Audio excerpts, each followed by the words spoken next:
money from the floor, dashed across the room, threw himself at the window. Amid the crash and glitter of the falling glass, he tumbled into the flagged area below. Through the sound of the shivering glass I could hear the ting of the gold, as some of the sovereigns fell on the flagging. We ran over and saw him spring unhurt from the ground. He, rushing up the steps, crossed the flagged yard, and pushed open the stable door. There he turned and spoke to us. "You think to baffle me, you with your pale faces all in a row, like sheep in a butcher's. You shall be sorry yet, each one of you. You think you have left me without a place to rest, but I have more. My revenge is just begun. I spread it over centuries, and time is on my side.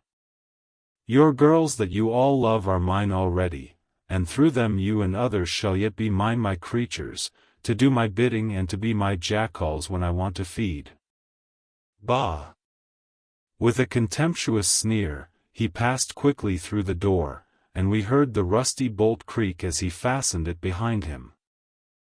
A door beyond opened and shut. The first of us to speak was the professor, as, realizing the difficulty of following him through the stable, we moved toward the hall. "We have learnt something much. Notwithstanding his brave words, he fears us, he fear time, he fear want. For if not, why he hurry so? His very tone betray him, or my ears deceive. Why take that money? You follow quick. You are hunters of wild beast, and understand it so. For me, I make sure that nothing here may be of use to him, if so that he return." As he spoke he put the money remaining into his pocket, took the title deeds in the bundle as Harker had left them, and swept the remaining things into the open fireplace, where he set fire to them with a match. Godalming and Morris had rushed out into the yard, and Harker had lowered himself from the window to follow the Count. He had, however, bolted the stable door, and by the time they had forced it open there was no sign of him. Van Helsing and I tried to make inquiry at the back of the house, but the mews was deserted and no one had seen him depart. It was now late in the afternoon, and sunset was not far off. We had to recognize that our game was up. With heavy hearts we agreed with the professor when he said, "Let us go back to Madame Mina, poor dear Madame Mina. All we can do just now is done, and we can there, at least, protect her. But we need not despair. There is but one more earth box, and we must try to find it. When that is done all may yet be well." I could see that he spoke as bravely as he could to comfort Harker. The poor fellow was quite broken down. Now and again he gave a low groan which he could not suppress. He was thinking of his wife. With sad hearts we came back to my house, where we found Mrs. Harker waiting us, with an appearance of cheerfulness which did honor to her bravery and unselfishness. When she saw our faces, her own became as pale as death. For a second or two her eyes were closed as if she were in secret prayer, and then she said cheerfully, "I can never thank you all enough. Oh, my poor darling." As she spoke, she took her husband's gray head in her hands and kissed it. "Lay your poor head here and rest it. All will yet be well, dear. God will protect us if he so will it in his good intent." The poor fellow groaned. There was no place for words in his sublime misery. We had a sort of perfunctory supper together, and I think it cheered us all up somewhat.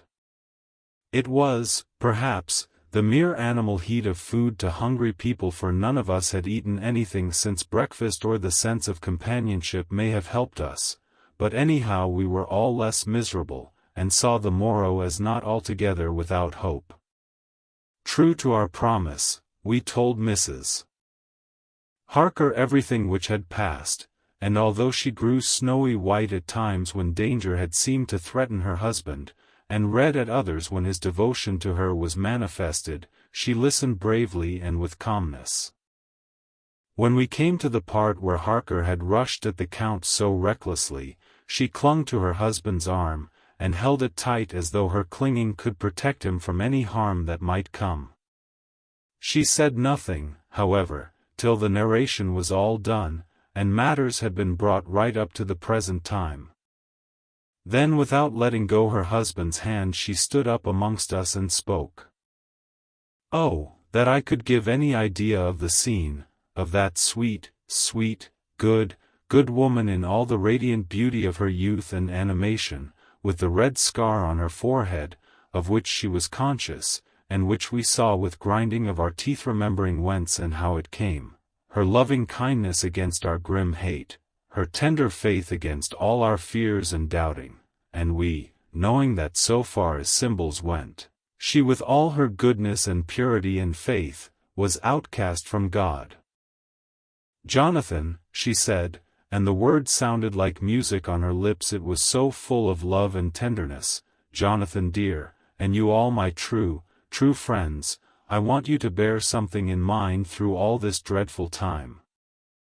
I know that you must fight, that you must destroy, even as you destroyed the false Lucy so that the true Lucy might live hereafter, but it is not a work of hate. That poor soul who has wrought all this misery is the saddest case of all. Just think what will be his joy when he, too, is destroyed in his worser part, that his better part may have spiritual immortality. You must be pitiful to him, too, though it may not hold your hands from his destruction." As she spoke I could see her husband's face darken and draw together, as though the passion in him were shriveling his being to its core.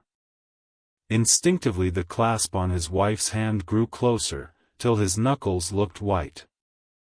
She did not flinch from the pain which I knew she must have suffered, but looked at him with eyes that were more appealing than ever. As she stopped speaking he leaped to his feet, almost tearing his hand from hers as he spoke. "May God give him into my hand just for long enough to destroy that earthly life of him which we are aiming at. If beyond it I could send his soul for ever and ever to burning hell, I would do it. Oh, hush! Oh, hush! In the name of the good God! Don't say such things, Jonathan, my husband, or you will crush me with fear and horror.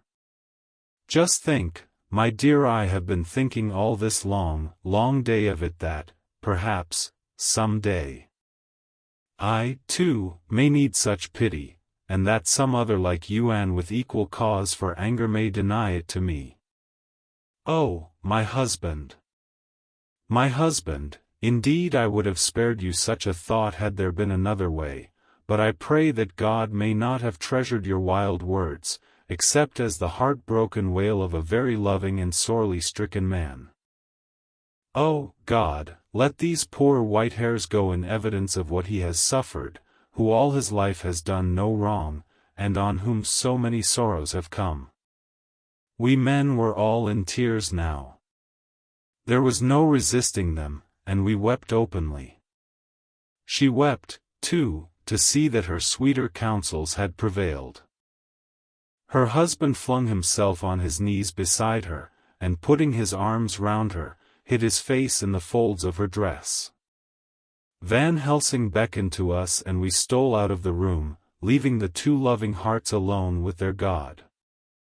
Before they retired the professor fixed up the room against any coming of the vampire, and assured Mrs. Harker that she might rest in peace. She tried to school herself to the belief, and, manifestly for her husband's sake, tried to seem content. It was a brave struggle, and was, I think and believe, not without its reward. Van Helsing had placed at hand a bell which either of them was to sound in case of any emergency. When they had retired, Quincy, Godalming, and I